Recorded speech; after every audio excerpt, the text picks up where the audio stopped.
Sasquatch, Bigfoot, Grassman. In the South, they call it Skunk Ape, Woodbooger, or Gautreaux. And across the globe, Yeti, Yowie, and Yeren, to name a few. More than 30 Native American tribes have a name for the beast, some as endearing as Big Brother, or as ominous as Boss of the Mountain. They've been depicted on the walls of caves for centuries. To date, there are over 11,000 reported sightings of these creatures in North America alone. There is an abundance of physical, empirical, and anecdotal evidence supporting the existence of these seemingly human primates, yet it is still considered a myth. Our focus is not to research or try to prove Bigfoot exists, but to document the findings and experiences of Bigfoot researchers and everyday people like ourselves. Joined by my wife and co-host Linda and field producer Scott Owens, we will travel the country, interviewing, taking expedition, and visiting the locations where their Bigfoot Odyssey began, bringing to you their means, observations, and interactions with the man-like beast known as Bigfoot. I'm Kerry Arnold, and this is Bigfoot Odyssey.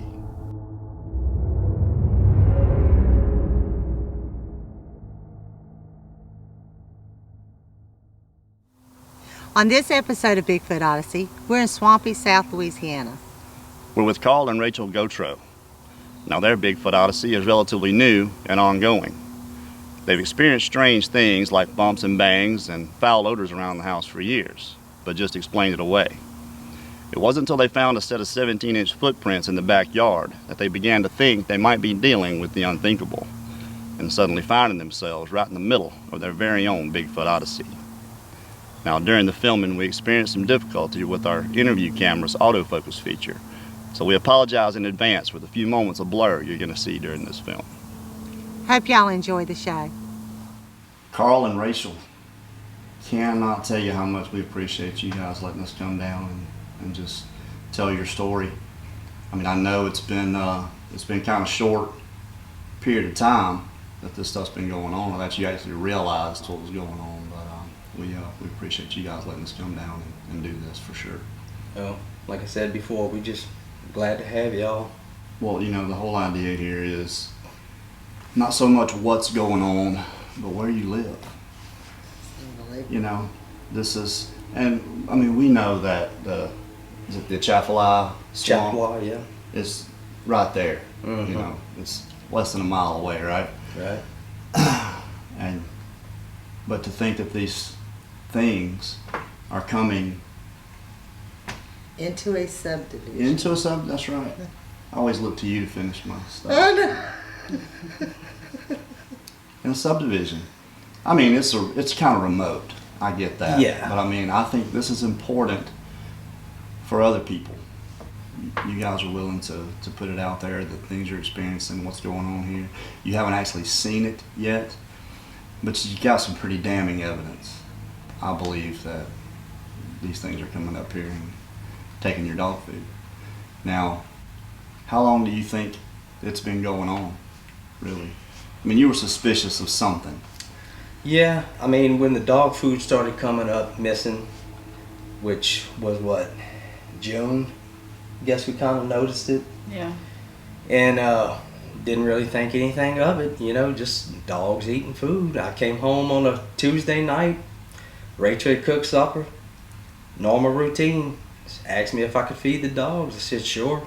Walked outside, opened the container. It's like scoop, maybe half a scoop left.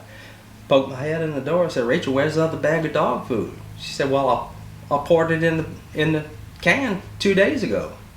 She said, you mean to tell me they ate all that dog food already? I'm like, well, yeah, I don't have it.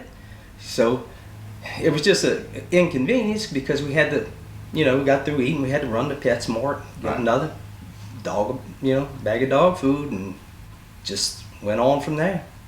No chance the dogs are eating it, getting in there. No. I mean, you have to hit that little button in the front to lift it up. I don't see them open it up either. But. No. And I think you were telling me that they usually don't even finish their bowl. No. I fill the bowls up, and you know, when they don't come around, they don't even finish a whole bowl. And these bowls were not a drop left in it. And you've got two pretty good sized dogs. Mm-hmm. I mean, Tori Tori's is a big humongous. That's a big German Shepherd. Yeah. I mean, She's big. Yeah, it's a German Shepherd, Great Pyrenees. Mix. Right, mix. Yep. Yeah, so I mean, I imagine she eats a lot, but we're talking about a 50-pound bag of dog food in 2 days. And then you think about it, Bella's only 8 months old right now as we're doing the show. So she was eating baby food mixed with Tori's food. Okay. So Tori was really eating the bulk of the bag food. And there's no way she was eating 100 pounds of food a week. Right. And I guess I should have known that. I mean, Well, you don't think about it. I mean, and depending on how much they're taking, you know, if they're coming and getting a handful or two every night, are you really going to notice that? Probably not. no. So I think maybe they just got a little bit bold on you. And Yeah.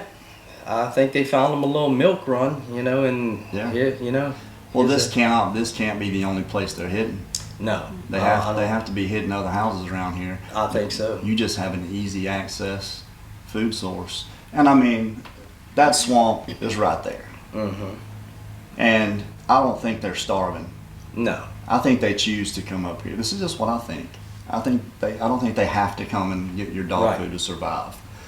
I think there's plenty to eat out there just from the stuff we found out at the by the coulee. There's plenty to eat. Well, So I think it's a choice. Maybe it's the flavor you're giving them. I don't know. And I told Linda today, since y'all have been here, the dog food bowls were full. And They're just empty today. Yeah. so somebody was eating it. Yeah, well, you say somebody, and that's pretty much dead on because you found footprints, right, in your yard? Yes, sir. Well, you wouldn't have noticed the ones in the yard, right? No. If you hadn't seen the one on the concrete. That's the one I noticed first. I mean, I came home, went feed the dogs, normal routine, out there throwing the rope with them, and they would bring the rope to me, but they wouldn't come in front of me. They would come to the side of me, which is unusual. Didn't really think anything of it, so just kept throwing the rope and just happened to look down. It's like, God, that's a big footprint. Didn't Now, this is the footprint Carl found in the concrete, and seen that S shape so many times with the swamp apes down there in Florida. That's why when I saw it, I said it's skunk ape. In South Louisiana, it's humid, and the concrete will sweat. And when it actually did, the footprint turned to this. Now, this is the same footprint, and this is what it did when it got a little bit humid. And I asked them to see if it had an odor to it, and what they described was stale urine or porta potty and a musky water moccasin smell. Now that sounds like skunk ape to me. didn't associate it with Bigfoot or anything. Just So when did you? I mean, that's got to be like a staunch realization that you just found this footprint and now all this other stuff starting to tie together, well, and that kind of washes over you a little bit, right? well, when I called you, I took a picture of it, went on YouTube, found your channel, started, watching some of the shows, Right. and it took me like a day. I said, well, I need to send this to Karen. So I got in touch with you, said, hey, what do you think? You came back right away and said, Carl, that's a skunk ape trap. And that really blew my mind, because not only you saying, okay, we've got a truck here, but you don't have a Ford, you have a Chevy. And, okay, Well, the reason I said that is because I've seen it 100 times, but the only place I've seen that track, and I don't think it's the shape of the foot, I think it's how they walk. I think that heel hits and that foot turns. So it puts like a hook in the heel. I don't know if they all walk that way, but the only tracks I had seen that way 100% were from Florida. That's why I call it skunk ape. I don't know if these things, I don't know about types and different ones or whatever, but that's the reason I said skunk ape was because the only place I'd seen that little hook in the heel was Florida. All right. So, and I've seen them from this big to 19 inch, and this was 17 inches, right? 17 inches, yes, sir. That's a big foot. Yeah. It's Big kind of foot. long, skinny, but you see that too. And I mean, this is actually the one from in the yard, right? Right. So you went back and looked in the yard and found 4 more? 4 more, yeah. Yeah. These are the ones that he found in the yard. And he said he wouldn't have found this one at all if the leaves hadn't gotten in it.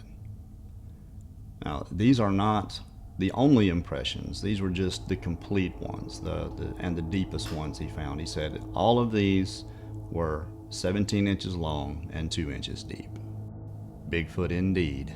Yeah. Yeah, all in line. Another one on the cement, underneath the patio. Ugh. So 2 on the, Yeah. like they're 10, coming in. What? You've been, what, 6 foot That from a dog bedroom box, window? yeah, is maybe 5 to 6 feet from your bedroom. I mean, that's And I think Well, this is the that's- one you cast right here. Yeah. And I'm going to hold it up. the one that came from the yard. This is upside down. And all this is spillover. I don't know how well anybody can see this. But here's the heel here. And there's big toe right there. This is, looks like a right foot. Mm-hmm. Yeah, a right foot. A little bit of arch there, big toe, and all this is just spill over here. You can see that. But the I'll try to. Yeah, and it's 2 inches deep, Yeah, so something, Yeah, that's yeah. heavy. and it just blows my mind. This is the startling thing about it is where you are. So I suggested to you, if you didn't want them to come around, put a game camera. You know, that seems to keep them away. Mm-hmm. Learned that from Rick Wells, Woodbooger Farm. That seems to, because I don't know if they can see the hour light or whatever, but I said if you want to catch them get a nanny cam. Put it in the window. It's easy to do a nanny cam at the house, you know, because you can plug it in. You don't have to worry about battery or anything. Just stick it in the window, point it out there, and you did that, right? Right. And that's when you caught some other very interesting things.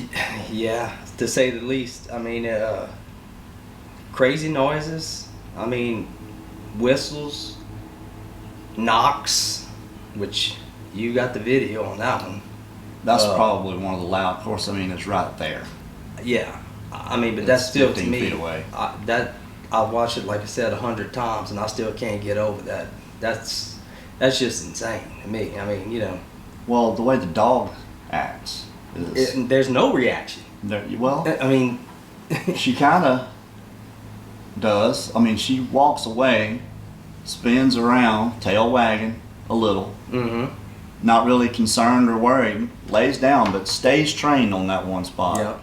Now, this is the tree knock video, and what you're going to hear is a faint whistle, the dog bark once, and then a very loud tree knock, and I'll loop it 3 times.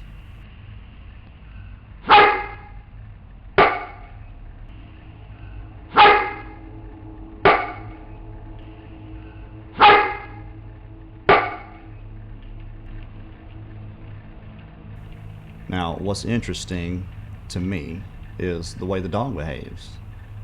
She just meanders back toward the house, kind of looks around at the back door a little bit, goes over to the fence, just like she's checking to make sure everything is okay.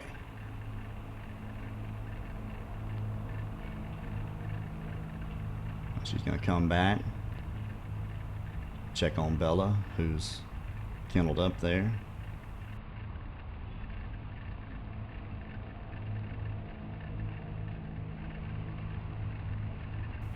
Stroll right back out and lay down, but she stays trained on that one spot. She does not move her head from that one spot.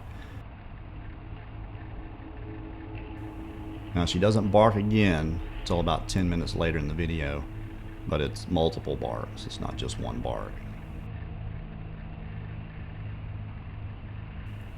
Now, she's well behaved and a beautiful dog. Half Great Pyrenees, half German Shepherd. And she's a good girl. So what do you think that is, man? I mean, you think they've befriended the dogs? I think so. I really do. I think the dogs are at the point where they're really not scared of them. Either they're used to them or offering them. They might be bringing things from the coulee or the woods and maybe feeding them. Who knows? I know when I walked over into your neighbor's yard from the other side of the fence. Now this is completely closed in with privacy fence. 6 foot. Yeah, 6 foot privacy fence. And I got just past his house. I mean, I was still 20 yards away from the fence, and she lit up. Oh, yeah. Yeah, there's nobody coming around here without you knowing about it. Not a conventional person. Right. I mean, right. Nobody's jumping in that backyard. I mean, and they bark. Right. But they're not barkers. When they bark for a reason. Yeah, there's something there. Yes. I mean, they won't bark at a train, police, siren, or airplane. Right. When they're barking, something's going on. Right.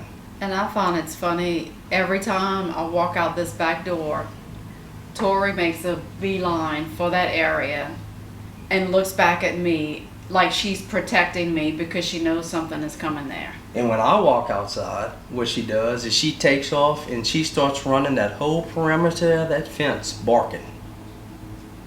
Almost like she's checking to see if anything's out there. Well, And she never thing. did that before. She did the same thing with me when I walked out here to get on the phone, except she ran over here Mm-hmm. into this corner, barking. And this is a Yeah. small area back here. This is 2 big dogs in a small area. Privacy fence. There's no gates. It's a solid privacy fence, 6 foot. And it's a small area. That's what it's tiny. Well, I mean, we looked Compared. at where we think these things are coming from. Yeah. The shortest distance, anyway. Right. For all we know, they're coming up the street. Who knows? nobody's I around. found a footprint in the street. Right, but where they were crossing, where we Right. thought they were crossing, and you Yep. found that like a heel Mm-hmm. and with no toes. This is the footprint, or what looks like the same type of greasy footprint that Carl found on the patio. And this was on the road where he thought would be the most logical place for them to cross and come between his neighbor's houses and into his backyard. Now, this doesn't prove anything, and we're going to give our opinion along the way. We just put it out there for you to decide for yourselves. And it just, what kind of baffles me about it a little bit, and there's got to be a reason for it, is why you only find 2 footprints. I mean, is it most of the stuff gets wiped off on the first one, and then the second one's a little bit lighter, and then there's just not a third one, or do you think he's reaching 10 feet?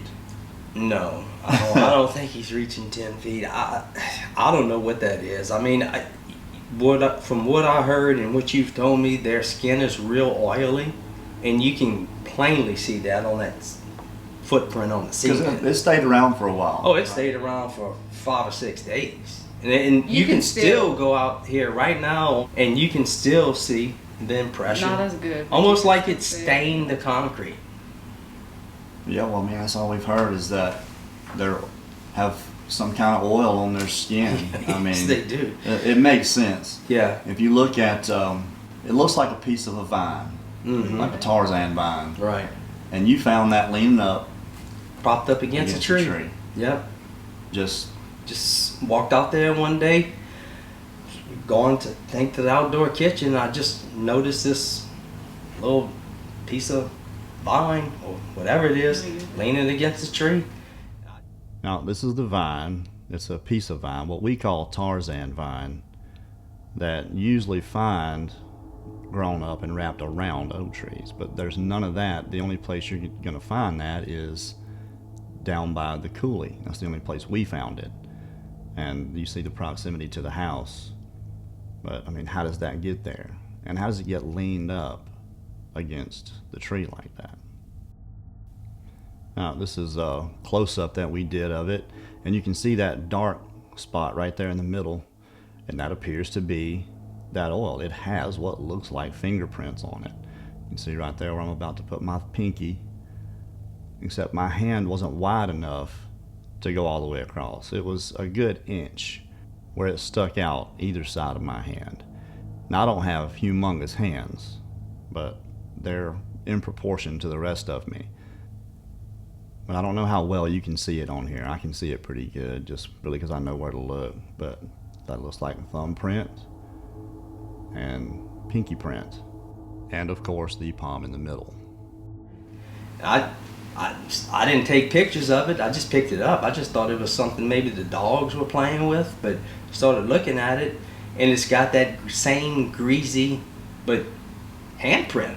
It's right a in the handprint middle of it, yeah. You can right see in the it. middle of it, like You can see something grabbed it. It looks and- like a pinky, looks like a pointer finger, wider than my hand. I mean, Yeah. I tried to No. get my hand around it, and Well, whatever this thing is, it's big. There's no question about that. I mean, to leave that deep of a footprint in grass. I mean, it's grass. It's soft dirt. We have soft dirt here in Louisiana. Right. But I mean, how much does this thing have to weigh to make, that type of impression? a lot. Yeah. I mean, 'cause- talking 500 plus probably.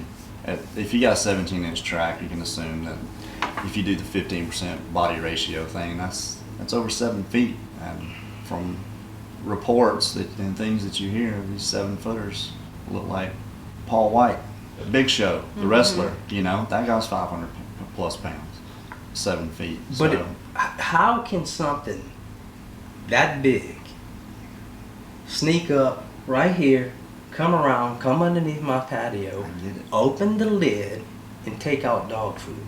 I get it. Now, I think a lot of people want to point to this is some type of ape, but I think it's more human than, what we think. Because to plan that out, you'd almost have to be like a cat burglar. You have to think like a person. Masters of hiding and staying away from us. Absolutely. Well, and two, he's got floodlights out here that Yeah. light up this whole area. But didn't you say the night that you think this happened, this light over here went out? Yes, and we just changed the bulbs like the weekend before. Put brand new bulbs. I come out, found a footprint, just happened to look that way, and those two lights on that corner are out. And you haven't gone over there and messed with it since? No. Well, what are you going to do if you find it's just been unscrewed a little bit? I don't know. Probably put this house up for sale and find somewhere else to live. I don't know. Well, I mean, I think it's been going on for a long time. I think you think it's been going on for a long time. Looking I haven't back really on heard anything. If all they're taking is dog food, it's unnerving. Yeah. I can imagine. Just Well- going outside in the backyard at night's got to be. Yeah, exactly. That's the scary part. How many times have I gone in that backyard at night with my back turned to that fence, just piddling around, just doing everyday chores or whatever. And these things, if they're, were around at that time, they could have just snatched me up, killed me. I mean, probably just broke my neck like a twig. You're looking at this, I mean, this is a hell of a man right here. Yeah, that's impressive. Seen quite a few just like it. And like last night when we was out here, I noticed the difference in Carl. As long as it was daylight, he was comfortable in his own backyard, but as soon as it got dark, I could see how he put distance between himself and that back Well, fence. Yeah. He wasn't going near it if he didn't have And there's a reason for that, because I don't think they come out, or at least these, the ones we're dealing with, I don't think they come out in the daytime. No. There's too much of a risk. Yeah, I think they they're- wait till night. They're And then, running around at night. now, I would walk in the yard last night when Carrie was with me. because like I told you, I think there's safety in numbers. Sure. I mean, just like anything, if you're going shopping at a mall, go with Well- several people. Now, tell us about the dead animals that you've been finding. Well, we found 2 possums, a squirrel, and a big dead rat, almost in a identical same spot. Not a mark on them, no blood, no trauma. It's almost just like they had a heart attack and fell out of the tree.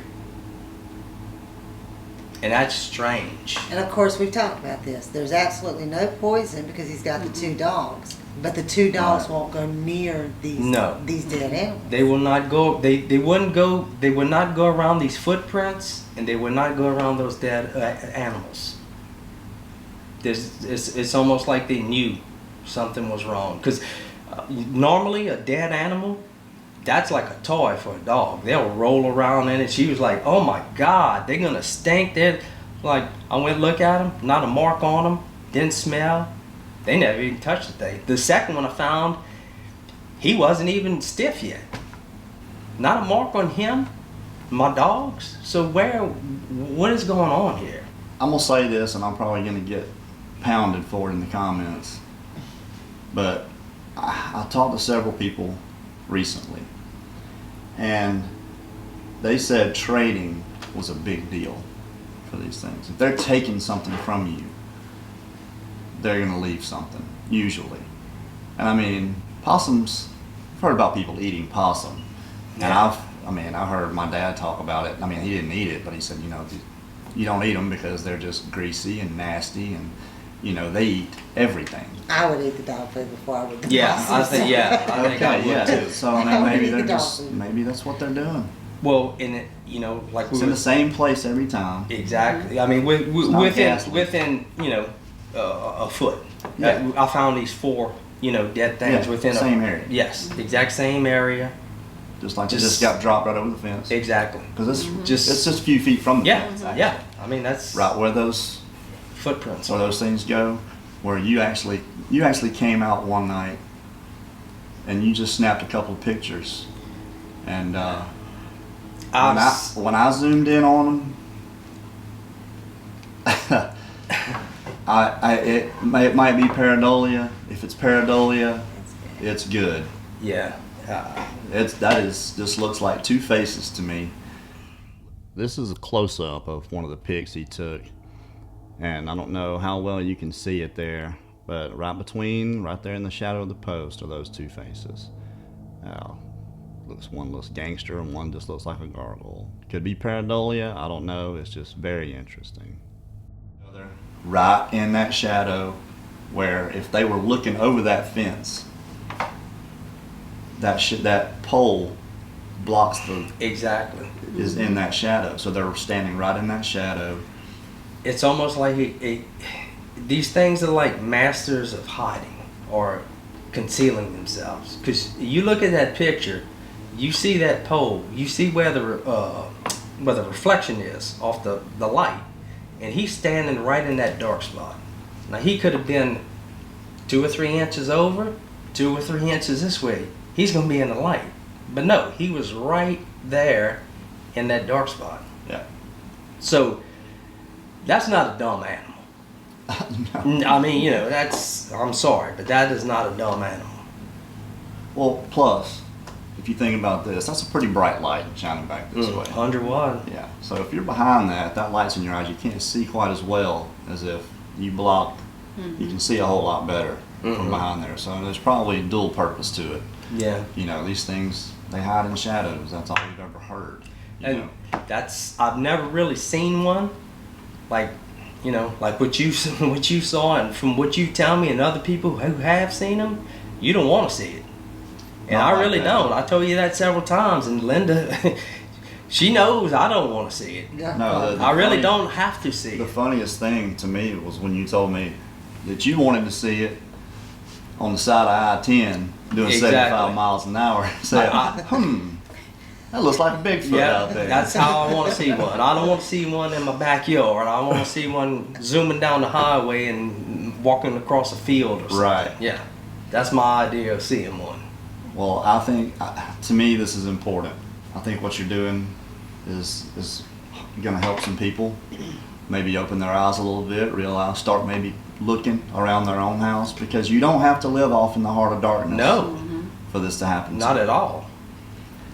And when you put up, what was I get back to? You put up the cameras, Mm-hmm. okay?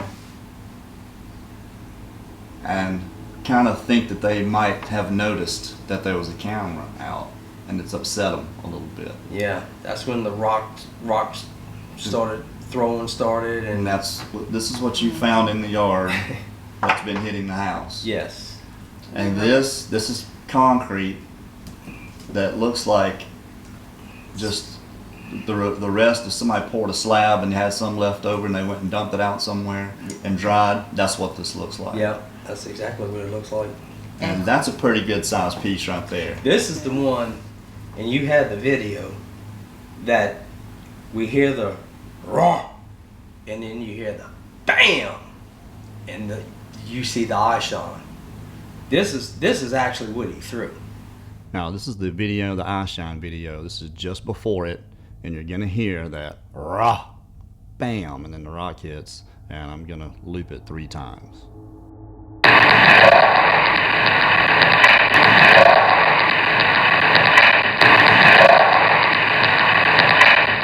Now I know that second noise sounds like a tree knock, but that's actually the big concrete hitting the roof.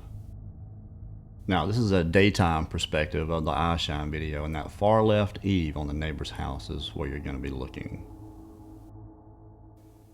Now this is the eye shine video, and you can see that one eye, and for a second you can see the other one through the leaves as it comes up. But to me, it looks like it's on the roof on the other side of that ridge crest, and then it just kind of blinks a couple times and then fades away. And we'll look at it again, but this is right after the rock throw.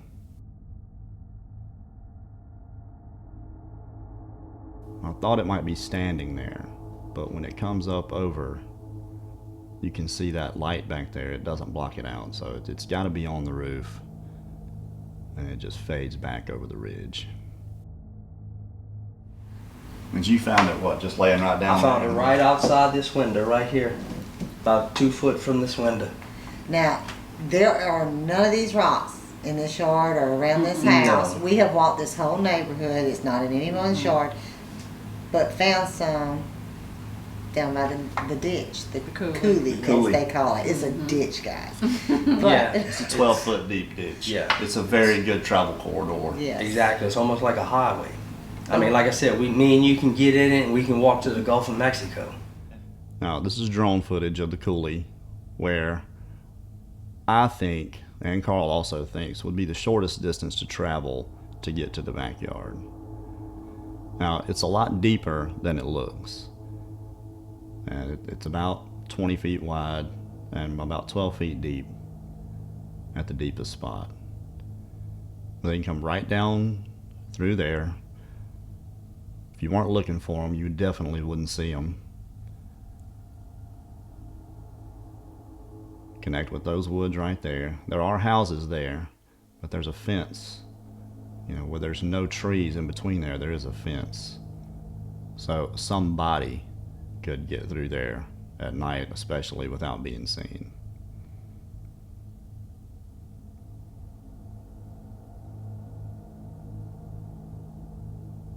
Now this is the part where it would get tricky for anybody,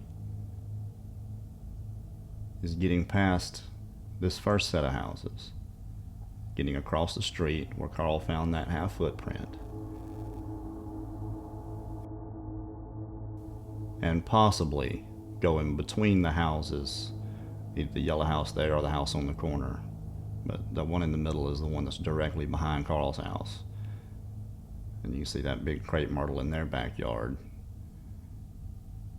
And then that back fence. And I did find impressions back there, but it wasn't really anything definite.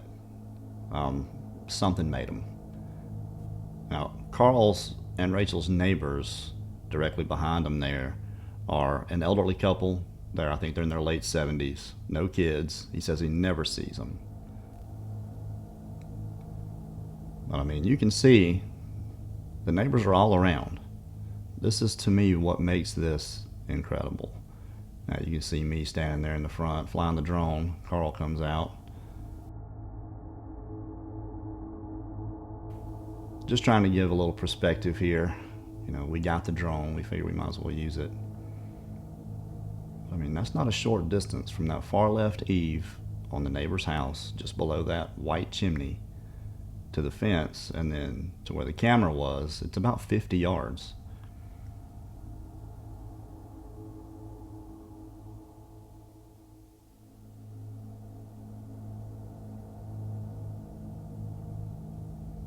And they found the dead animals right there in that same spot.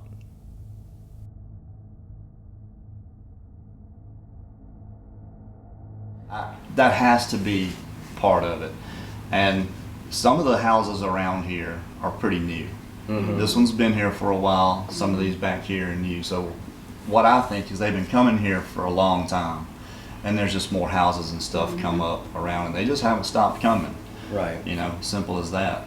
You guys moved here 18 years ago, right? Mhm. That's right. Yeah, And 18 years ago. You had a white German Shepherd, Yep. right? A white German Shepherd. Had the dog food outside then. Yep. Same thing. So Same. Well, Dead yeah. possums. Dead possums, dead squirrels, The dead rats. smells. Yeah. She The can tell you more about the smells. smells because she has a really good nose. right. Well, I know I asked y'all to do a pretty crazy thing whenever you found that footprint out there. I asked you to smell it. Yeah. And he made me Yeah. smell it. Well, he has a good excuse. He said he can't. His nose is messed up. He Yeah. can't smell it. Yeah, that was his I way can of making smell her anything. smell it. And you smell And I it, did. and it smelled like. Pig. Old, stale urine. Very Smells strong. And for years, I would tell him, I think we have skunks living in our bushes, in our backyard.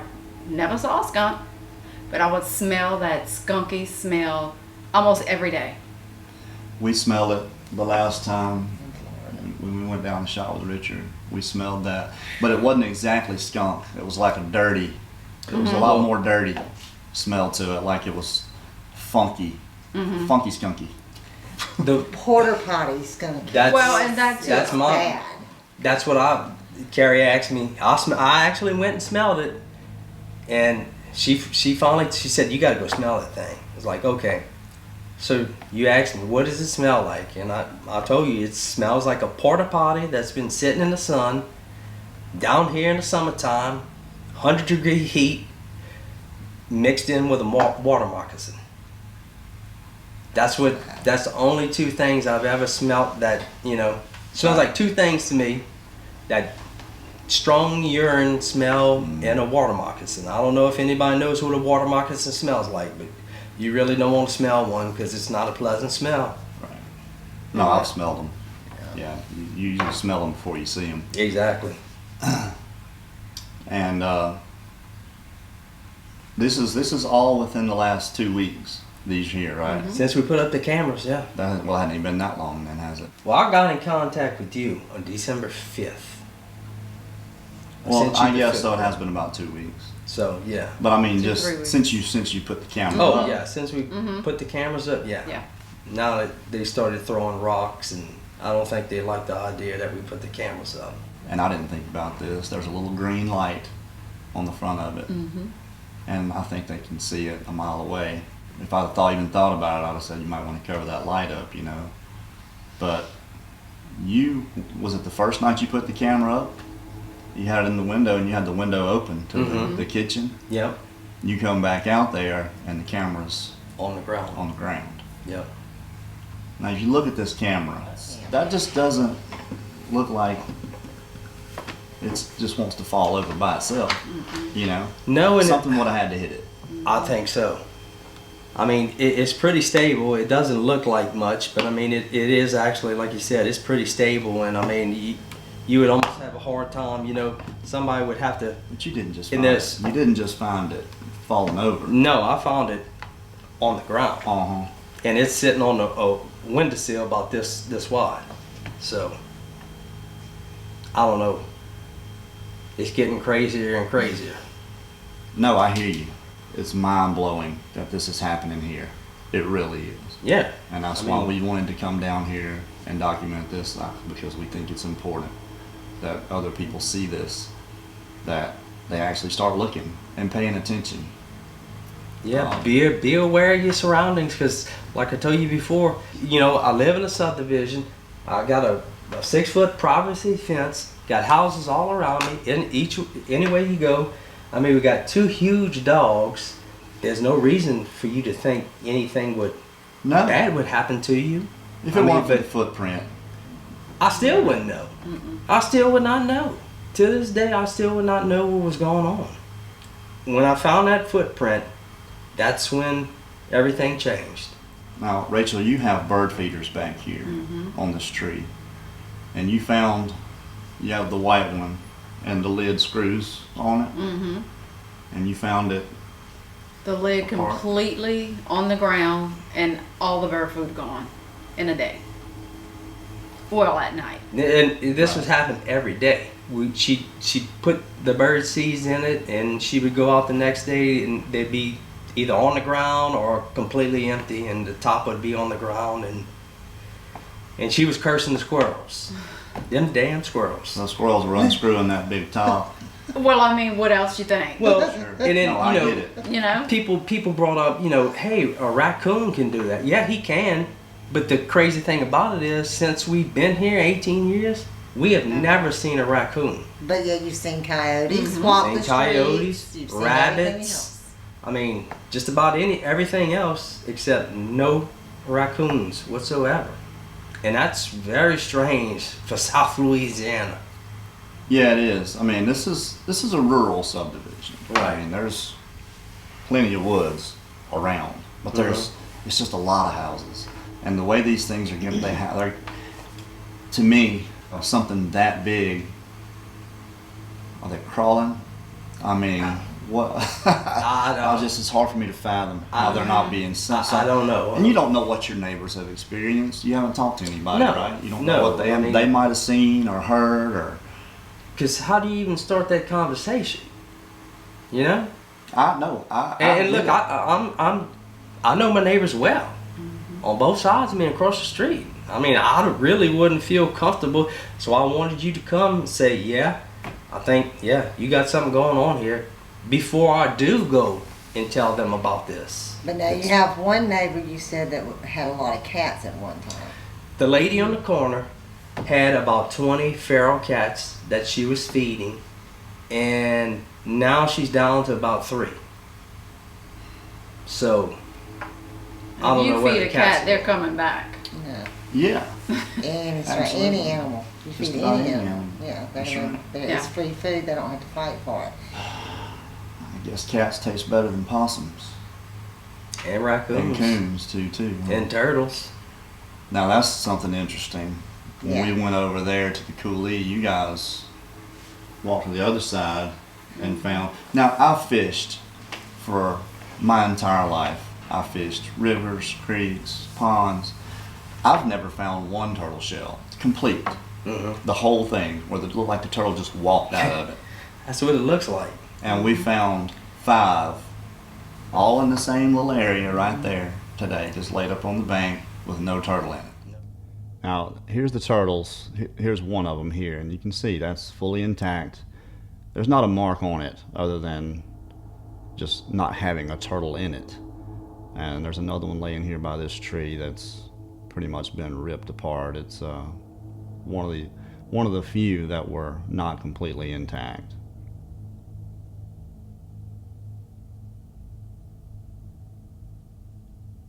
I think that's the same one. You can see it's a complete turtle shell, and it may not seem like a big deal. Here's some of the others, but if you think about it, especially for myself, I fished for years and never found one intact turtle shell, much less 5, all right there in one area.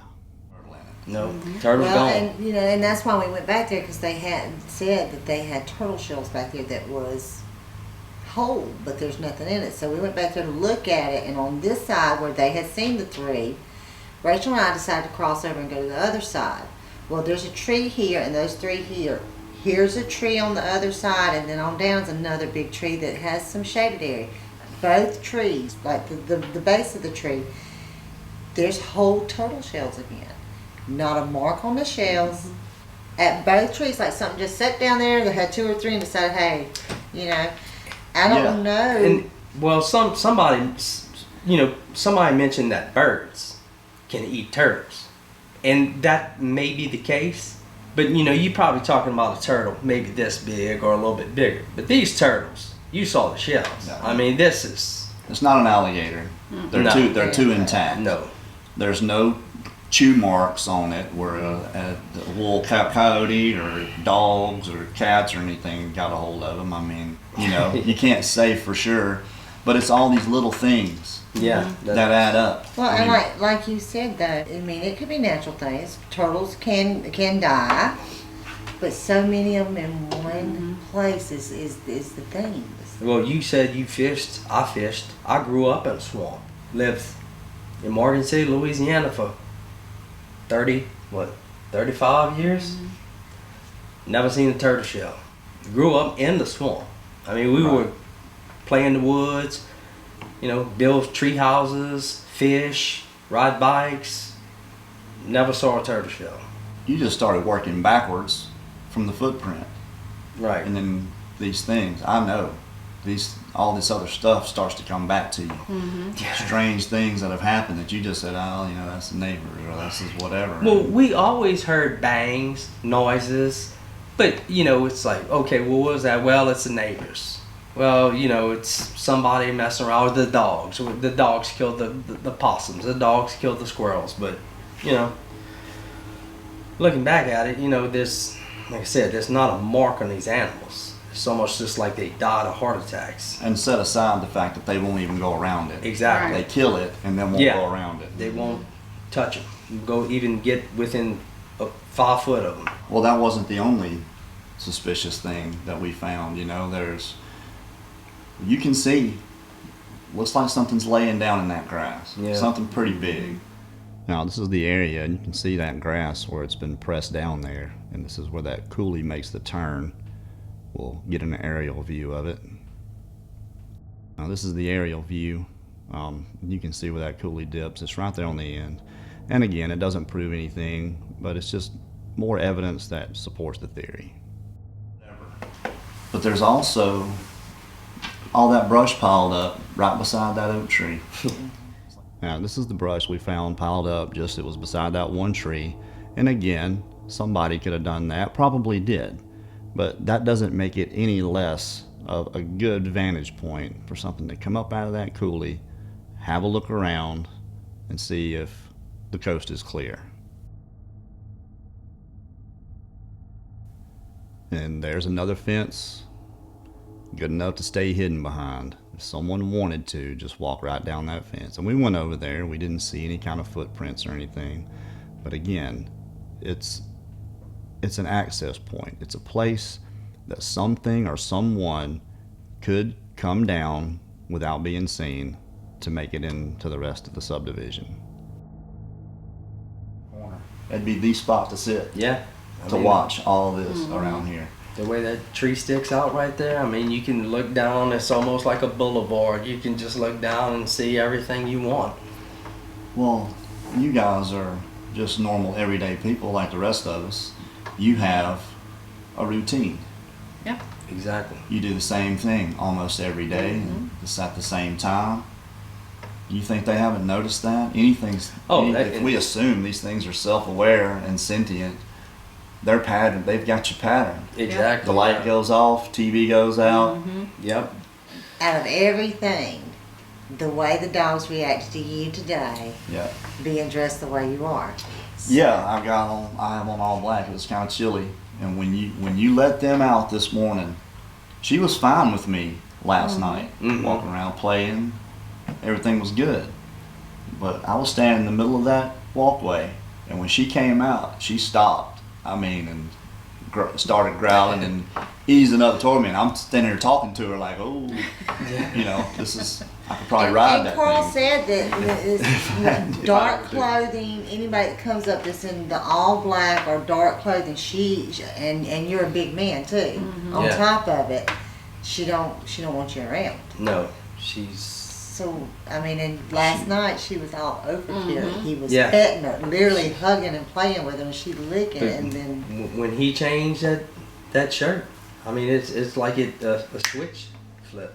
But if they're getting over here in the yard with the dogs, you know, the dogs are they staying away, scared of them? I mean, it's almost evident that if they're coming in, if the dogs won't go around this smell, if one of these things comes in the yard, the dog's probably, especially the baby. And I Yeah. told you the story. We had the younger dog, which is Bella. She's 8 months. We had her spayed, and that's kind of how this all got started.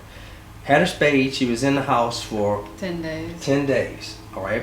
So one night I just noticed Tori was not herself. She wasn't barking. She wasn't moving around.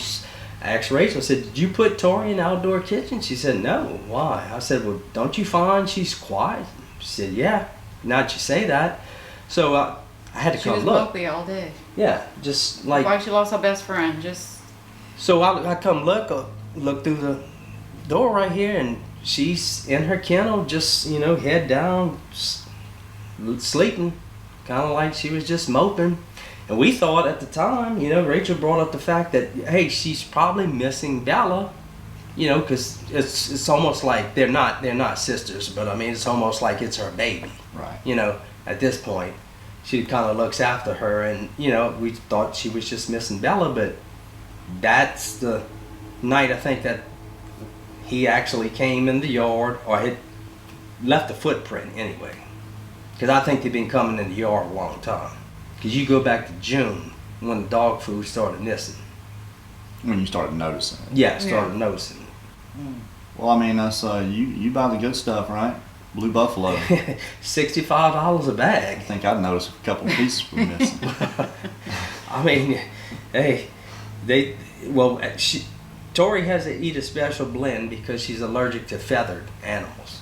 So Okay. I challenge anybody to find a dog food without chicken or duck in it. I mean, we found 2 so far, and one of them she had a bad reaction to. So now they're eating this Blue Buffalo, and like I said, it's $65 a bag. And hey, we don't mind. We love them.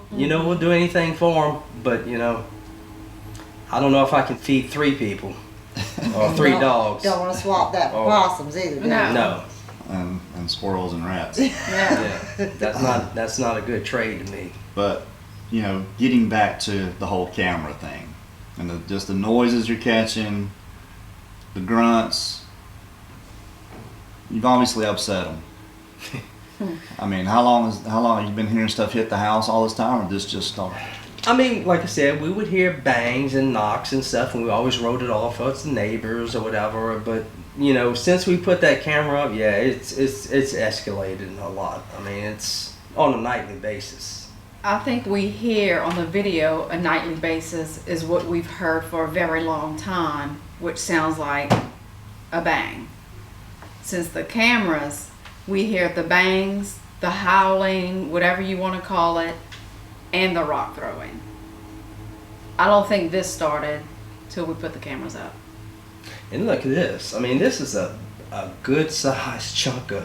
I mean, when it hit the roof, it sounded like a bomb going off. Well, I imagine so. And you can hear it on the recorder.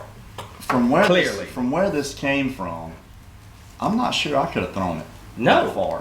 It would have had to no. have come from over there. And if it was here, it would have to come over the tree. Over the tree. And that would just be loud. But if it was over in the corner, still, that's a long throw for anybody. I mean, Yeah. I'm not sure. I'd probably skip it and break the window. See, that's the other thing. They've had all these thrown and it's hitting the house or the roof. There's plenty of glass here. Mm-hmm. Yeah. It's not like they want to break something. It's just like they're angry. Well, I mean, there's all kind of things you can think that they're the reason they're doing it. I mean, either it's they're angry because of the camera, or they want to see if you're going to come outside. One interesting thing I thought was interesting was you're hearing small, like rocks hitting. Are you finding these little small rocks out here? Yeah, we found small, you know, Yeah. quarter size and smaller, bigger, And some a little bigger. And some of found these more of chunks of semen have hit the concrete, and you can hear them on the videos. You can see my dog reacting to them when they hit the concrete. We hear people talk about rock clacks, you know, and there was I think a couple of different researchers have told me that these things will clack their teeth, and I'm just wondering if that's not what they're doing. You know, if you're hearing that, like especially like a skip, like tack tack tack tack tack tack, Yeah. they're not. Well, I'll tell you about that one where, you know, we heard the clack, clack, and it was a real clack, clack, clack, clack, real fast clack, you know. And that's the only way I can explain it, is it's clacks, what it sounds like to me. Almost if you take two rocks like this and... Right. So I don't know what that is. You know more about this than me, it you could know. be. I really don't know that much. I Yeah. really don't. All I know is what I've heard, you know, from other people over the last 11 years. And, you know, I've heard the teeth clacking thing before. I mean, someone would have to see one doing that to know that that's exactly Right. what's going on. But that's just what someone, I think it was Ohio, said, that it sounds like rocks clacking, but it's actually them clapping their teeth. Their teeth. Plausible, I guess, I suppose. It's interesting, Well, I guess, to think about why they're doing these things, you if know, they're doing them. You match up a set of teeth to this footprint, I mean, you're going to have some pretty big teeth. So I'm sure, yeah, it could probably make a hell of a noise if they started clacking their teeth together.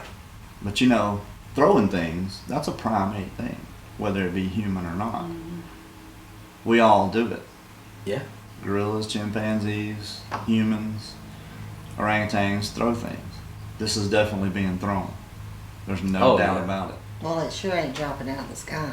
I mean, this And you is see where it's coming from, probably out of that ditch, out of that coulee. Cool. Well, I walked the whole neighborhood. Rachel and I walked from the pond, the neighborhood, down by the coulee, the other side of the coulee, and that's the only place that we found this type of broken up concrete. Now, they have the big rocks that you would put in these washes for ditches, but this broken up concrete is just sort of where I would say like they have washes and stuff like that. The pieces are sitting under those oak trees where we found the turtle. There is pieces of these rocks. There might be just one, but it's right there with the turtles. It's crazy. Well, you know, we went down there to film, and if something is walking through the bottom of that flow, that ditch, you're probably going to be able to see some impressions somewhere. Problem we had is it rained like a son of a gun yesterday. Now, here's a perspective from inside the coulee. I wasn't standing in the water, and there's a little beach right there, but I could go down through there at night and not be seen, possibly during the day. And another thing that we found I thought was interesting is this goes under the road. I looked at this about 4 or 5 times. You can see something in there on the left. I don't know what that is, but I watched it about 5 times just to see if I could catch it moving. But it wouldn't take long for water to rushing through there for them to completely be gone. So we didn't. I found some pretty interesting impressions that I think could probably be. I don't see what else could have done it. You know, that's what makes sense. We tried to find where we think they're coming from or through, but these things are so slick, man. They could be on their belly the entire way. Yeah, that's what she said. I mean, and just standing up once they get here. Well, Now, and you know that's happening late at night when everybody's in bed, so there's not a lot of street lights around here. Even No, though not this is really. a subdivision, there's not a lot of street lights, so they have numerous ways of coming to this house. right. And here's that eye shine footage again. I think it's significant. You can see the other eye briefly through the leaves there at one point. I think it's a really good catch. Now, I thought, well, maybe he's standing there and looking, but you see it like it backs up Right. and goes back over the ridge and then maybe gets down. We actually looked on the roof. You can't really tell whether anything has gotten up there. No. All I did was fly the drone up there and looked. And I would say that's probably 50 yards. Mm-hmm. That's right at 50 yards. That eye's got to be this big. It's huge. It's not a house cat. No. For sure. I mean, you can just look at the size of the eye, And it's blinking. It's eerie to think that something that big could Right. be on my neighbor's roof. Well, when I first saw it, I was like, okay, well, it could be something in the tree. Mm-hmm. But anything that close that's on this limb right here, you're gonna see it. The limb's gonna move. Yeah, Anyway, you're gonna have and some kind of everything's movement. dead still. All you see is that eye come out there, shine like he's That's exactly what he's doing doing. this sideways. But it's just one eye. That's what gets me. Is the other one? You got the other one closed, and you know, I'm guilty of this. I will read with one eye open because my eyes are bad and I don't want to get glasses. Because I can see really good out of my left eye, so I'll shut my right eye when I'm reading, and maybe that's what's going on, man. Maybe it's just easier for him to see. Who knows? Peek. I mean, could be the angle. Peek with I eye, mean, you could know, be. just it's catching that one eye. And, It's definitely coming from this light. That oh way. yeah, it's There's that no big doubt about that. light in the corner. They got it. And you know, the interesting thing about that was we had been videoing, but we had been videoing from the outdoor kitchen this way because that's where the footprint was. So it's like, okay, we're gonna catch him coming underneath here and you know, stealing the dog food. So we said, well, why don't we try turning the camera facing the trees? And that's the first night we ever recorded that way, and that's the first night we heard the growl and the rock and the eye shine. Now, going back to the pictures, you just walked out and you snapped them over. Well, what I did is I was sitting in bed, heard the whistle, and I couldn't help it. It's almost like something was drawing me out there. So I got to go see what this is. Even though I didn't like the idea of doing it, I said, I'm going to go. So you told me not to change anything. First time I ever talked to you. You said, don't change anything. Keep doing what you're doing. Right. You Well, know? the reason I said that is because it seems to be a game changer. When they know that you know that they're there, Mm-hmm. things seem to usually turn for the worse. So I didn't want you letting them know that you knew they were there, and if they were. Right. You know, that was the whole idea behind, you know, just keep doing what you're doing for now and make sure that's what it is. And I mean, we're here. If I didn't think that's what it was, we wouldn't be here. Right. So Well, that's the only reason I said that. and so I go out, put a few, you know, pieces of dog food in the bowl, and I have my camera with me. I mean my phone, and I have the camera, but I have it reversed, and I have the flash off.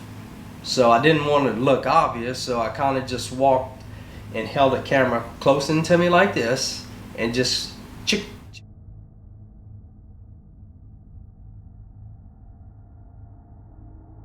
Started looking at them, you know, started blowing them up, and that's when I sent them to you. I said, man, I think we might have something here. I think I caught them by surprise then too, because I don't think they knew I go out there and I feed the dogs, but I don't even think they knew I had a camera in my hand. Was it the first night you put the camera out there that you found it on the floor the next day? I think it was the second Second day. night. Yeah, second night. What night was that when you, as soon as you came in and hit record is when you heard the huff and then something loud hit the roof? Was that the big one here? That's the big one. That's the first night we ever shot that way towards the trees. Everything else had been coming from the outdoor kitchen. And now this you way. didn't have that green light covered then, did you? No, All they did was see that you moved it, exactly. and it must have just upset them. It must have. Now here's some more drone footage for you guys. I'm not going to talk through it a whole lot and mess it up, but just a little perspective and maybe a collective for you guys. Enjoy.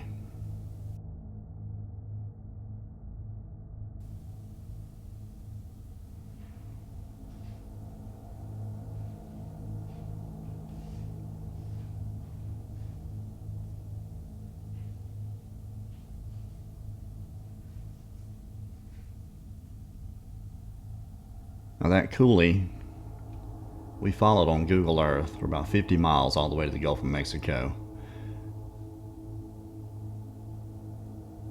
And the direction that it's facing now, that's about a mile away, is the Atchafalaya Swamp. I'm going to pan up here in a second. You'll be able to see it's just about a mile away. But that coulee goes right up beside it. So it is an easy access point to just come straight out of the swamp into that coulee and wherever you needed to go. See, there it is. You can see that out there about a mile away. It's actually pretty wooded right through there. Pretty easy for the hide and seek champion of the world to get through there without being seen. This is going back the other direction toward the house.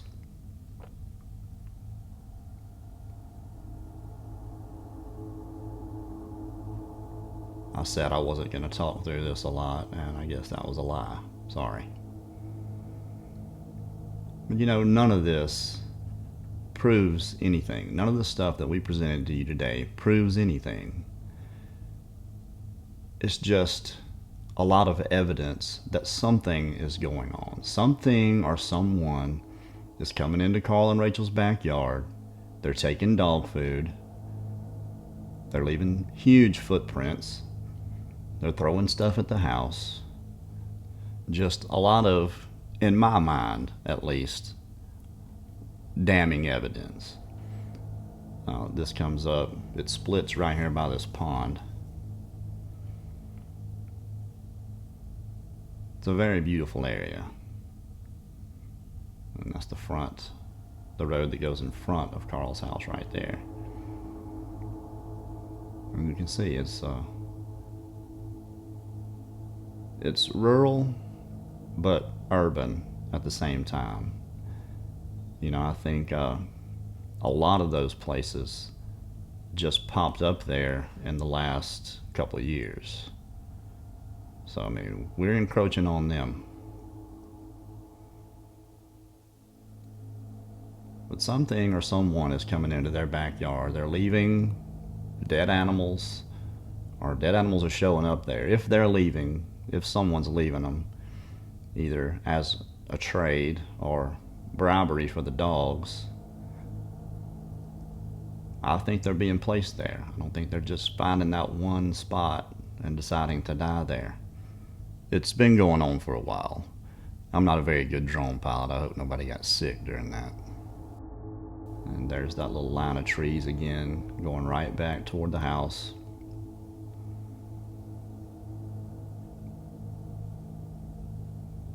Anything or anyone, I could get through there at night without being seen because of the fence that's in the open areas.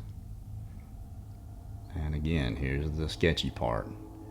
Getting across there and in between those houses and into those backyards. I don't think it's just Carl's. I would like to go back and talk to some of the other people maybe. But it's all just, it's very amazing to me just where it is. Is this all you found? You found other stuff, and what do? Just throw it back on somebody else's yard? Yeah, I mean, I'll throw them away. I mean, it found little rocks, you know, just little, but what is this? An old piece of chain? I mean, rusty chain. I don't know where this came from. I mean, this looks like it's got to be 30 years old. I mean, you know, never put buried your dog in on a chain like that. No, I mean, our dogs run free. I'm gonna run off. But I mean, had you found stuff like this in your yard before? No, nothing like that. Nothing this big. No. This I mean, is just since the camera. Yes. Huh. Yeah, I mean, it's almost like you've upset them. Mm-hmm. And this right here, this looks like a piece of that Tarzan vine. That's we saw over there. And I think that's exactly what it is. But you can see that dark. Yep. handprint or oil, finger there, or maybe a thumb there, or whatever. But that's it's a big old hand. Yeah, it's a big hand. I mean, you Bear put in your mind, hand around I don't it. have I mean, giant hands, you know, That's He's got big hands, but not like that. no. that's an inch That's wider than my hand on either side. And you know, if you think about it, you know, our skin gets oily, but we bathe regularly or take a shower. Just think if you're living out in the wild, how oily your skin has to get. If you don't bathe in, you know, a month or 2 months. Now this is the piece of wood you said was up against the tree. That's you the one said- that was And the leaning. dogs, of course, they're dogs. They play with the wood and stuff, but they didn't touch this. No, they would not go around it. But then it's leaning up against a tree. Right. I just. I don't know what that's about. They seem to do that a lot. Just lean sticks up against trees. Yep. It means something. Yeah, you know more about it than I do. I mean, Well, we've Like I seen said, I that don't in a know a lot lot. of places, but a It's lot not of what we've people seen. mention Right. the leaning of the sticks up against the trees and the formations they do with these limbs and stuff. And this So- footprint here, I mean, you call root, yep, there was a Root root in right the there. ground. and you can see, big toe, all this overspill. And what happened too is, you know, if you live in Louisiana and you know what kind of soil we have, Yeah. it's not good casting material, which we found out because we're just brand new to this. So I Yeah. Googled it. She wanted to cast it. I said, okay, let's do it. I went and get the stuff at the hardware store, watched, you know, instructions, and, you know, it's just the type of terrain we have here that's it's not, you know, good for casting tracks, too soft. And you can see it's something, but, you know, that's one of the main points of this. You know, it's not really the shape, but just where the weight is on the center of this foot and how deep it is. That's what blows me away. Yeah, because Kerry's walked in, and Kerry, you know, he's a big guy. He's not made no 2-inch, No, I mean, you know. I don't I mean, think I he only weigh could. about 240. But honey, Oh. you've not even made an inch still. I mean, the No. ground's soft because of the wetness, but it's not. And they don't leave them everywhere. Mm-mm. It's not like you see a lot of footprints coming into Yeah. the yard. I mean, that has to be, like I said, man, it's almost like they want you to know, here, this is what's coming in your backyard. And then that's not nothing throwing this at the house. No. It's either somebody or this thing. Yeah, But this is what kind of rules out somebody yeah. for me. That's That's a solid piece of cement. 3 pounds, Oh, at least. maybe 4 pounds. Maybe 4 pounds. I don't even know. Like I told you, I played baseball when I was young. I was a pitcher. Mhm. I don't even know if I could throw that from that yard and hit my roof. Yeah, that's a toss. With the accuracy it has. I mean, Yeah. I mean, there's like I said, you got. Be my luck, I'd throw it right through the window. Yeah. You know, and it did. It hit right in this area right here. Our bedroom's over here. Hit right in here because it's like, sound like a bomb going off. This was sitting right out that window right there. I mean, shingles are pretty tough. I mean, it'd be hard to see where that might have hit. You know it hit the roof. Oh, yeah, You don't have to definitely. really see a spot and see where anything was damaged or No. anything like that. Well, I got up on the ladder and looked, you know, everything looks fine. I mean, like, Now, you're gonna continue to monitor this, obviously, yeah, and you created a YouTube channel. I started a channel, wanted to wait until you came and, you know, say, hey, yeah, this is legit. Because people are interested and they're going to want to see what's going Well, on. you know, if it's that's- ongoing, they're going to want to see whatever you catch. and you know, and just to help people in general, you know, who might have something like this going on at their house that they don't even realize it, because up until December 4th, I had no idea. That's why we're here. That is why we do this, to make Yeah. people aware. We appreciate it. I mean, believe me. No, I mean, we appreciate who- y'all. Like, who do you call? Do you call the police? Do you call the game wardens? I mean, who do you call for something like this? They're gonna think you're crazy. Sure. Are they gonna tell you it's a bear?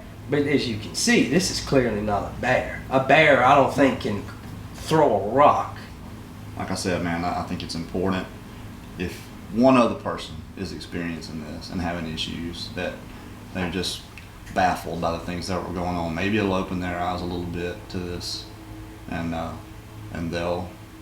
Well, that's our goal. You know, I mean, it, like, you know, we said if we could help one person, you know, it's worth it.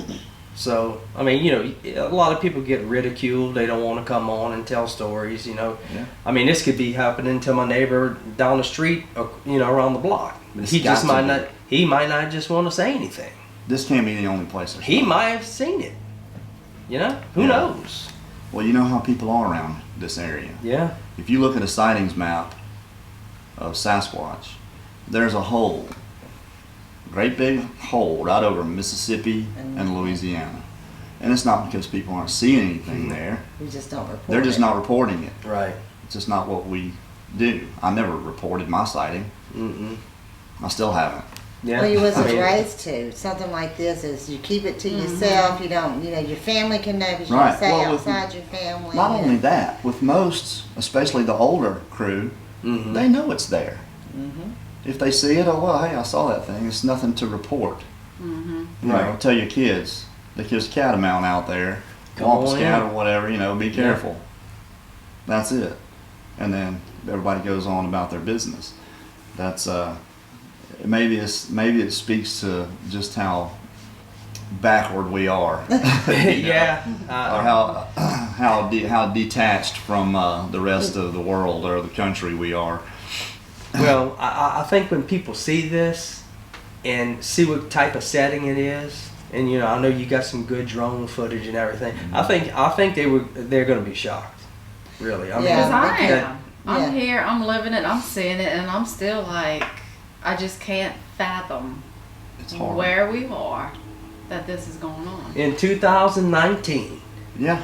But you know, when you take the drone up, okay, you do see the subdivision you're in, which are on the backside. Mm-hmm. Then you see the coulee. Then you see, what's that big thing called? The Chapelhia Swamp. Chapel Yeah. Isle Swamp. So I mean, it's swamp.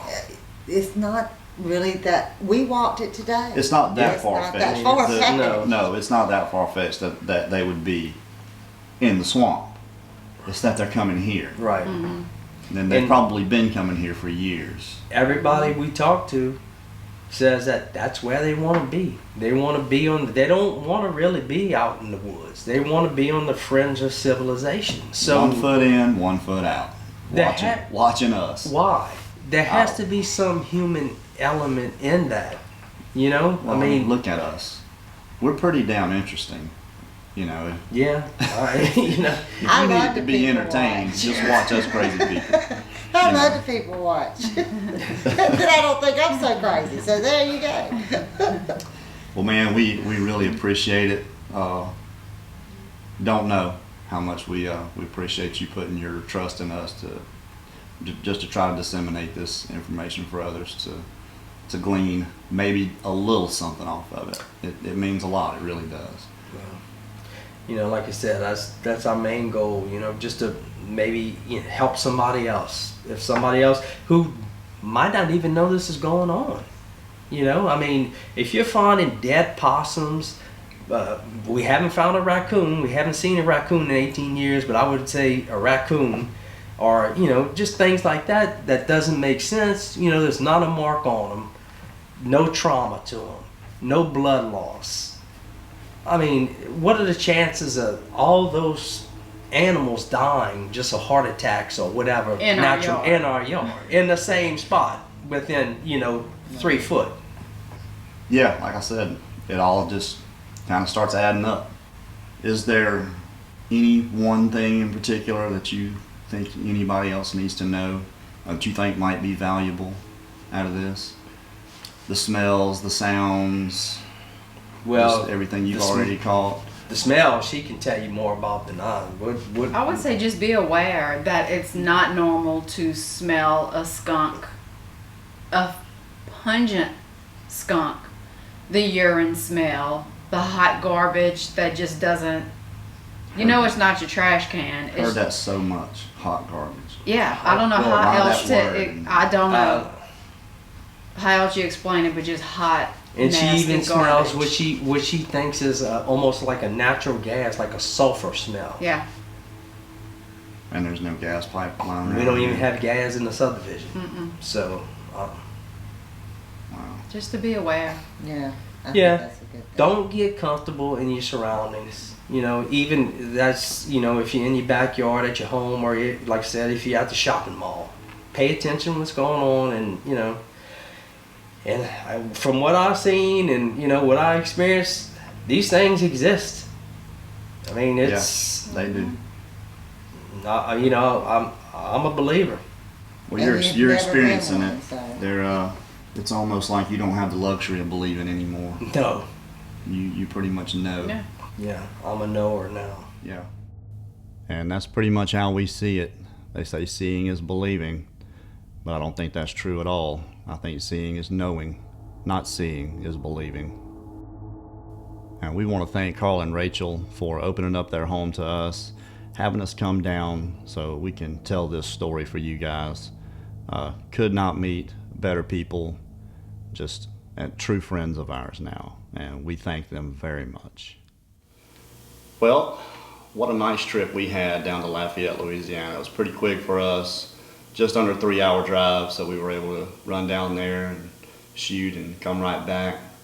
You know, once Carl initially contacted me, you know, he wasn't positive what was going on. I think he was suspicious. But, you know, if you find a 17-inch footprint in your yard, and he'd only found the one, and he actually went back and had to look to find the others. I mean, you can see some of the pictures. The leaves had gotten in them. That's what made them a lot easier to see. But, you know, these are not Bigfoot researchers. These are just regular, everyday people. Good as gold. These Mom are, and Dad work every day, have jobs. yeah, I think we've got 2 new friends here Oh yeah, for sure. definitely. Anybody that texts me, "Oh, did you get any sleep after I was coming home?" is my friend. Bless her heart. Yeah, it was a excellent show. I mean, you guys watched it. All the evidence is there. It's everything except a visual sighting, as far as I'm concerned. And there was a part in there that, for some reason, my amateur behind didn't get, and that was behind the shed. One of the boards is broken off. I mean, the dogs can't get back there, it's closed off. So, I mean, how does the top of the fence get broken off? So I think maybe that it's either somebody playing a prank, or A it's good prank. yeah, a good one. They're pretty dedicated. Yeah, well- making the footprint smell and everything. Well, And and just others. like the pieces of concrete. I mean, I played ball all my life. They're heavy. Yeah, that one piece. That one piece is I don't very think I could have heavy. thrown it as far as it would have had to, unless they were standing in the yard when they threw it. And I just don't think that's what Right. it was. I think whatever that is on that roof is where it got thrown from. And you hear that rah, and then bam, it hits. And then just a few seconds later, you see the eye shine. So, Well, I'm gonna tell you what I found. We went walk through all the way around this community and down to the. I call it a ditch. They call it a. it's a coulee. Coulee. Coulee is French. It means flow. You know, we call it a ditch. Well, they're right So- at sea level. So whenever it rains a lot, that's how what gets the water out of there, so it doesn't flood. But we had walked all the way through that neighborhood, back into that area, and then came back around by the pond in the woods. All these houses have dogs. You know, everybody had a dog. One house, the dog barked. None of the rest of them, they barked. They just sort of acknowledged that we was there, but they did not bark. But that one house had a new dog, and he was barking. So I just found that strange, because usually a dog is going to bark at somebody they don't know walking by their property. Yeah, I mean, I don't know if that really means anything. You know, Carl and Rachel's dogs, they're big dogs. I mean, big dogs, and they don't just bark at nothing. There has to be something there for them to bark at it. And you know, that tree knock video, the way that dog acted was just kind of strange. It just makes you think that they've either befriended them or they're doing something to them somehow. I don't know. But they're good dogs, very protective, and they're smart dogs for sure. Mm-hmm. But we have a few things to mention. Yes, you Okay. do. Yes. We have, we've started the camera purchase thing, for lack of a better term for it, I guess. But, we weren't going to ask people for any money at all. And, we had quite a bit of our subs that just wanted to donate. They insisted. They wanted to help out. So we decided we would set up our PayPal, and people want to donate to it. And we would take that money whenever we get enough, buy good camera equipment for researchers that are out there doing it with their phone, people that can't afford, good stuff, or stuff that's going to be good enough to catch really good images. So, I mean, as far as we're concerned, I think the whole idea is that it's going to help us get better images. So we hope that's the case anyway. We know we need candidates for that, and people are making suggestions, and we're not trying to step on anybody's pride or make anybody out to be a charity case by no means. We're not buying anything for anybody. I mean, we'll throw some of our own money in, to help out with the purchase, but I mean, this is just the money that you guys donate, and that's where it goes. And it's because we know, because we bought it for ourselves, we know how expensive it can get. Right. The equipment is not cheap.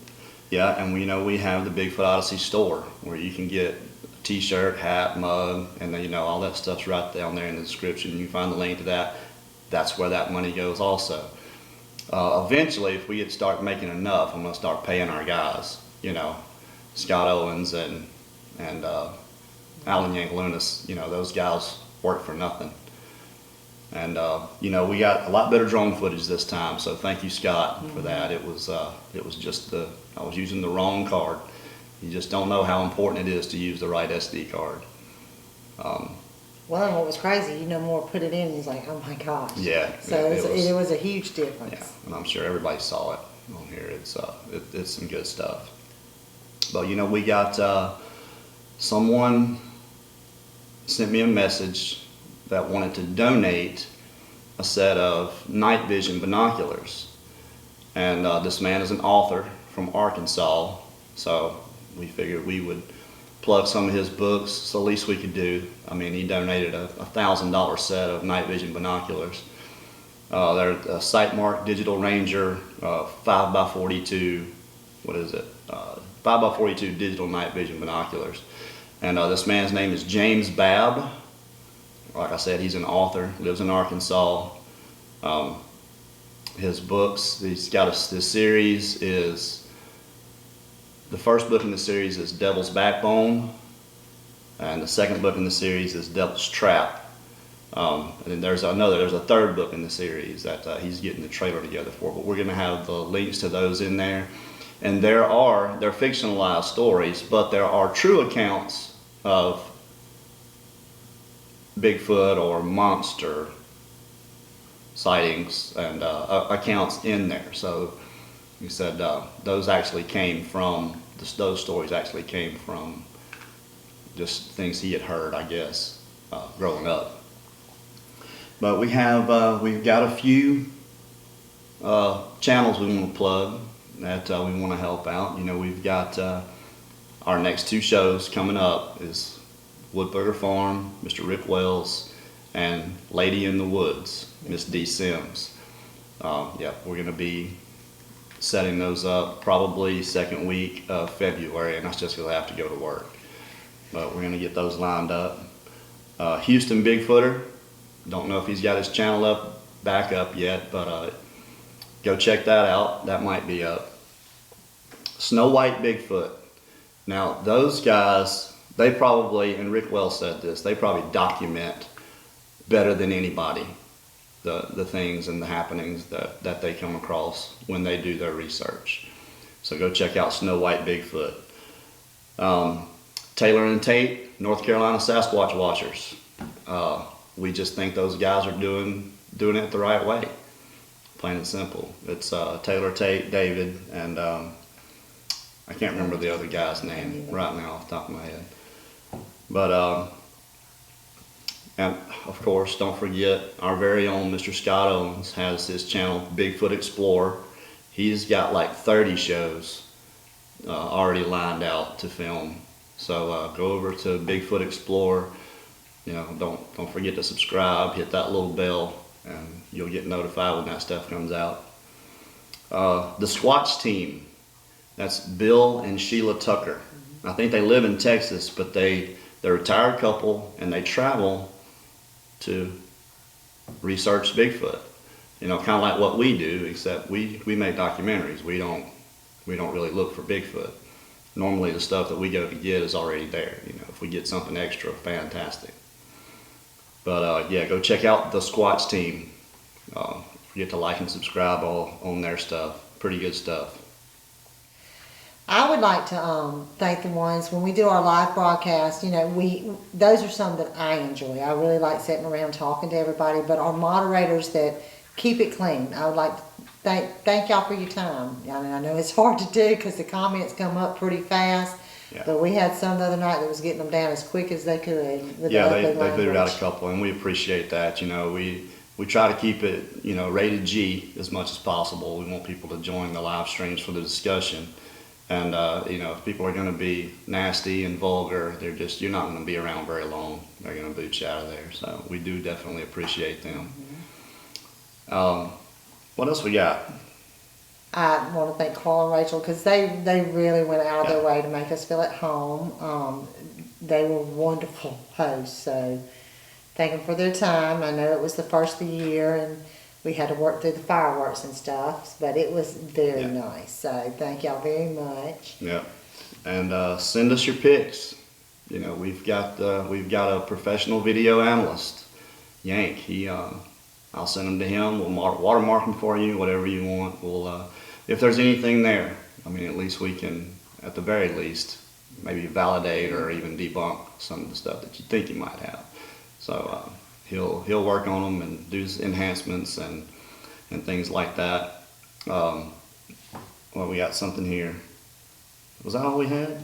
Yeah, you already, because we wanted to mention the guys that are just starting out or the ones who are trying to do it the right way. And Yeah. we wanted to mention because that's our big thing. We'd like to see everybody come together instead of tearing each other down. So, Yeah, you know, we've mentioned several channels in the outros of a few of our other shows, and I mean, we still support some of the guys that are still going. We still support some of those guys, and but these are just these are all these channels like Joyce Gray. You know, go check her out. They're all really small, you know, but they're out there doing it, and they're getting good stuff. It's just they need people to watch it. Simple as that. So we appreciate them actually going out, and I'm sure we'll probably get around to doing some documentaries with these guys eventually, because we appreciate what they do. If there's something there for us to document, we'll definitely go and shoot a show with them. and all the guys that are sending in the emails to Kerry, he's reading them and responding back. We appreciate y'all taking the time because some of those emails are very in depth. So it takes a little while for him to read through them and respond back. And usually it's, hey, we need to talk on the phones. Yeah, well, if you've got a story and you're writing it out and it's, you know, a mile long, I would just prefer you call me.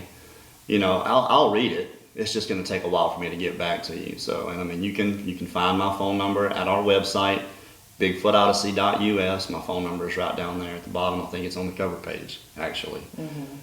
You can join us on Facebook, Bigfoot Odyssey. What else? That's it. I just mainly want everybody to know that we appreciate y'all still watching and giving us the feedback. So and the donations, we appreciate that. Our PayPal link is right there if you guys want to donate to purchase camera. Oh, our candidate, and we voted on it and it was unanimous. Rick Wells is going to get the binoculars. So as soon as they get here, we're going to ship them right straight to him. So because he's out there at night more than anybody, and plus these things have a video out feature on them, so he can actually record through the night vision. So we're kind of anxious to see what Rick's going to get with these binoculars. So, and we really appreciate James Babb once again. Go check out The links in the description to his books, Devil's Backbone, Devil's Trap, are the first 2 in the series, and there's a third. I didn't get what the name of it was, but the trailer's not out yet. And I'll be getting them because I like to read. Yeah, so. you'll be able to figure out what that third one is if you go to the other 2. So, I think that was everything. yeah, we appreciate, like I said, the donations. The best way you guys can help out our channel is to just hit the thumbs up button or the thumbs down button. Yeah. That's true. It's the way the Google algorithm works. As long as you're voting. If you guys see it, the very first thumbs down you see on there, that's me.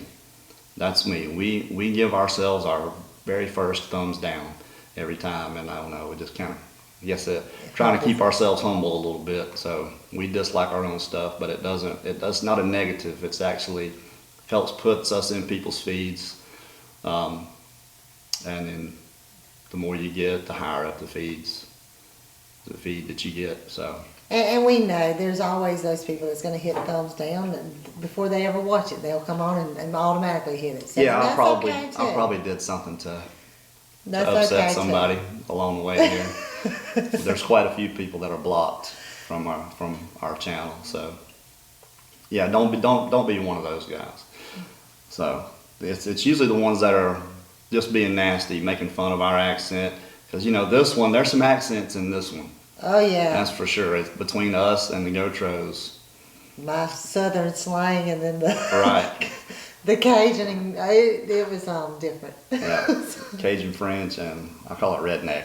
So yours is just southern. Mine's southern. Mine's a little more redneck, and then the Gautreaux are Cajun.